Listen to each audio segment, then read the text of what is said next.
Right, let's try to get you more detail in terms of that fire in Cape Town near Somerset West. Natalie Malgas is Newzroom Afrika's reporter. She's standing by to tell us the very latest as you battle the elements.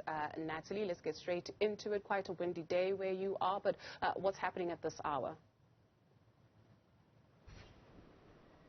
It is quite a windy day, Dudu. In fact, it's some of the weather conditions that's really hampering firefighting efforts here in Somerset West. We're standing in a region called Spanish Farm, where several homes have already been razed to the ground after that wildfire that picked up quite significantly on the mountain slopes. I'm actually standing with the resident, Matthew, who's been living in this area for the last 2 decades, and he's come out to assist his neighbors.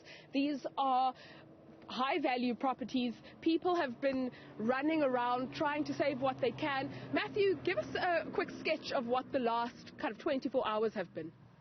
Pure absolute hell, to be honest. Basically, when I have volunteered to help to fight the fire, we're not interested in the small fine ash because that's not spreading the fire. It's the big, heavy, thick ash that is spreading the fires. So we've been watching out for that. I've been up until since 4 this morning. Already saved a resident area of 4 houses. That actually took 3 fire trucks last night. They arrived, I don't know what time, it must have been about 1 o'clock in the morning they arrived. Just in the nick of time. Because as I was explaining about that heavy ash, one landed into the palm tree. If those fire trucks didn't arrive at time with what we had at the time, that house would have all burnt down, the owner would have lost his house. Some people have been told, you know, evacuate, where I was adamant with one of my clients, where I was helping to save his house. We stay, we're going to fight this. And because of our encouragement of staying, the other neighbors stayed, also fought with us, and that's what actually helped to save the houses and that property alone. This is a very good example behind us. These are people that have been told to evacuate, or they're holiday people, they're not here in the winter, and this is now what has happened, which is sad. It could have been, I do feel, avoided with people actually helping and volunteering when you can.